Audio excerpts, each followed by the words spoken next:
Welcome to our Buyer How-To series. I'm Barbara Wyack with the Select Realty Group here at Keller Williams Realty Sonoran Living. So you found a property, congratulations, and now you want to make an offer. That's awesome. There are several documents that you're going to need to complete to submit to the seller to get your offer accepted.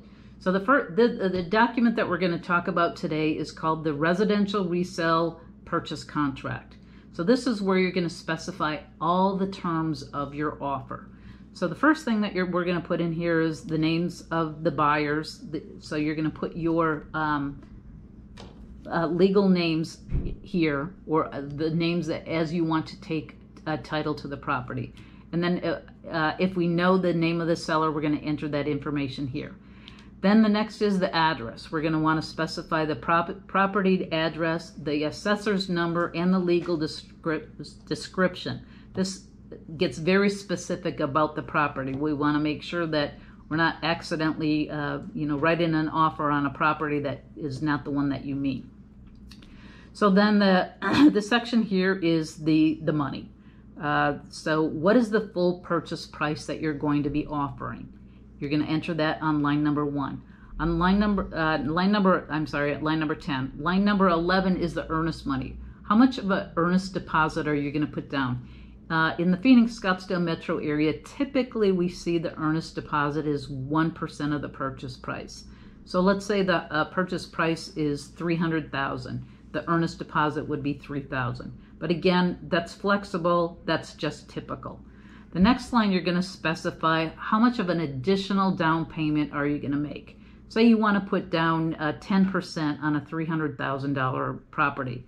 So you put $3,000 earnest money down, you're going to put another $27,000 in additional cash at closing. And then the last line specifies how much of a loan are you going to be getting and where you're going to be getting that loan from. Is it going to be a conventional loan or a FHA loan? What type of loan is it? So that's the money piece. And then the earnest deposit, how are you going to present that money to the title company? Is it going to be a personal check, or are you going to do a wire transfer? And then who's responsible for holding the earnest deposit? Typically in Arizona, it's the escrow company that holds the earnest deposit. So we typically are going to check that box. Then the next section goes over the close of escrow date. When do you want to close? When do you want to get the keys to your home? So that's the date that you're going to put in here. If there's a loan involved, typically it's going to be at least 30 to 45 days out from the date that you're writing the offer or that the contract is going to be accepted. So that's the date that you're going to want to put in this particular section. And then when does possession occur? In Arizona, typically possession occurs at close of escrow. So that's the standard. But if there was something different that you were going to negotiate with the seller, you would indicate that in this field here. If there are additional addendum to be incorporated in the document or with the offer, what are they? Typically, we're going to see things like the homeowners association, or if the property is built before 1978, the lead-based paint disclosure. If there's solar panels that need to be addressed, that would be here. And if there's other documents that are to be included, we'll include those on the other section.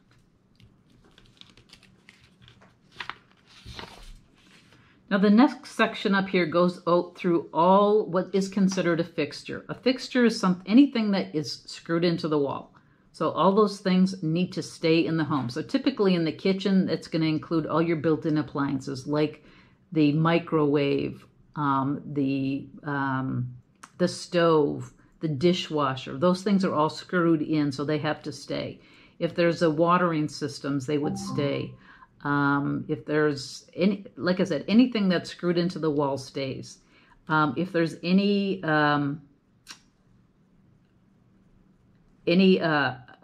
in-ground pools or spas, all that information stays as well. Now there could be existing personal property that's included in the sale. Typically we see that as the washer, dryer, and the refrigerator. So you have the option to ask for those or not. Typically that information is going to be included in the MLS listing description as to whether or not it stays or not. If there's any other personal property that you are requesting, that information would be put on this line. If there's not enough space here, you can always use the additional terms that are towards the end of the contract. The next section talks about the financing. We talked in a previous session about the pre-qualification form. That must be included as part of the offer if you're going to be getting a loan. And then it talks about the loan contingency and that this offer is contingent upon you getting your loan and that the interest rate is acceptable to you and you providing loan status update information. So you're going to make sure you fill out your loan application. This specifies the type of financing. And then if you're asking the seller to provide any concessions to you, you're going to put that as either a percentage or a dollar amount in this section. And then this lets you know about the appraisal contingency. The property has to appraise for at least the purchase price. And if it doesn't, then you do have the option to cancel the contract. Who's going to pay for the appraisal costs? Typically, this is incurred by the buyer, although you can see that it is negotiable. And if they are concessions, are the appraisal fees included in the concessions or not? The next section talks about which title company are you going to choose to manage the transaction for you. Here in Arizona, we use title companies to manage our transactions. They're the third party that takes and makes sure that they gets the funds and then disperses the funds according to the contract. So we're going to specify who the title company is, what their address is, what their email information is. And then this next whole section just talks about the title company and their duties. If there are any assessments, are those going to be paid at closing or other? So typically they're to be paid at closing. The next section talks about all the disclosures. Now, we talked about some of these in some of our previous buyer how-to series, but some of the things that we're going to want to make sure that you get are the seller's property disclosure. You're going to want the insurance claims history. You're going to want to know if this property is affected by FIRPTA, or the Foreign Investment Real Estate Tax Act. Is there lead-based paint? And if so, we're going to need a lead-based paint disclosure. And you're going to indicate here whether the property was built prior to 1978 or after 1978.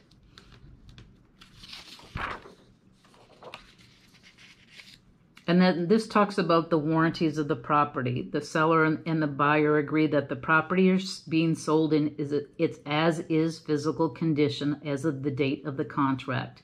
Now, that doesn't mean you can't ask for repairs, but it does mean that the seller does not have to agree to the repairs.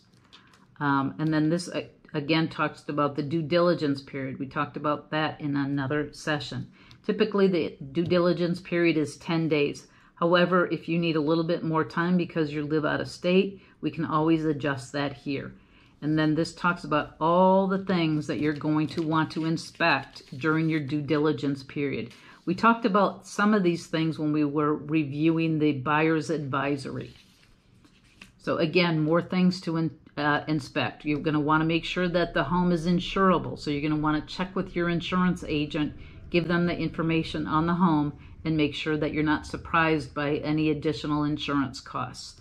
You're going to want to make sure that the sewer is in. If there's a swimming pool, you're going to want to make sure you understand what the pool barrier laws are. And you here you're indicating that you agree that the agent is not licensed or qualified to provide the information on the due diligence. We can certainly guide you as to where you can go to get information, but we can't tell you if something is acceptable or not. And then it just talks about your inspection period and what happens if you disapprove of things that you find out during your inspection period.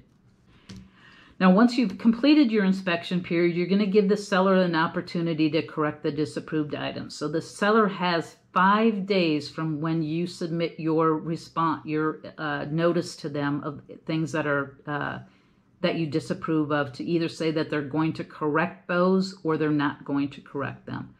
and then they'll send a document back to you indicating what they're willing to do, and then you have another time to decide whether you want to move forward with the transaction or not.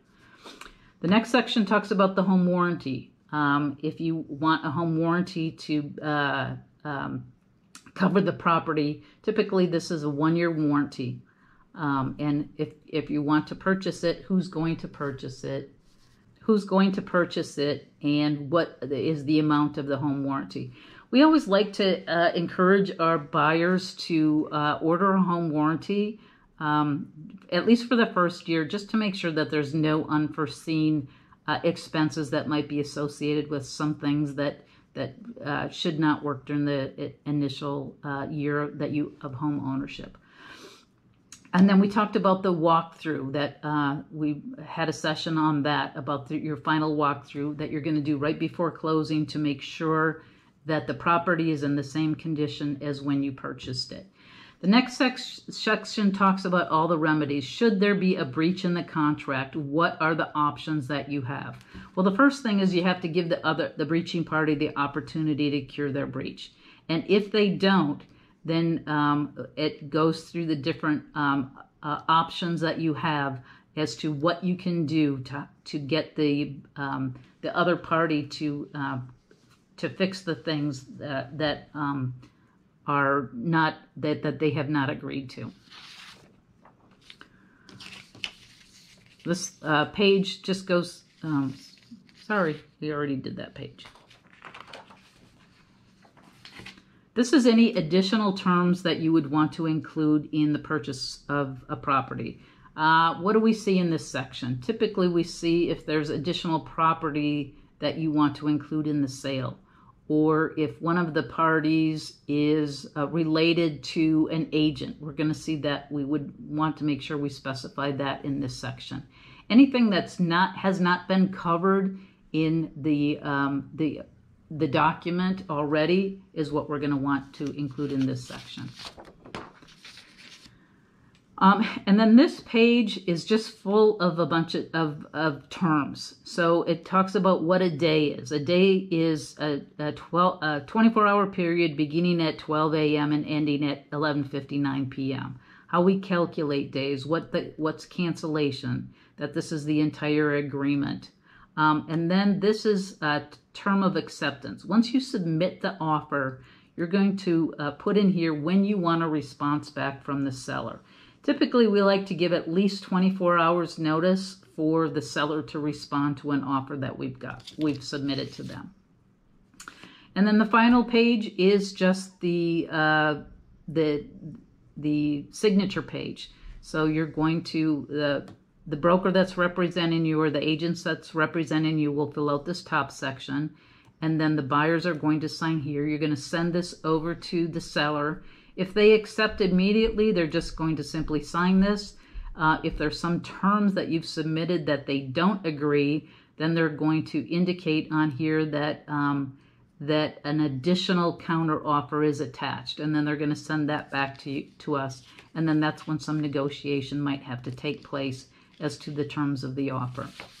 So that's the purchase offer. So thank you for joining us for our Buyer How-To series. If you liked the video, please hit that like button. If you haven't already, please subscribe. And don't forget to hit that bell icon to get notified of all our future videos.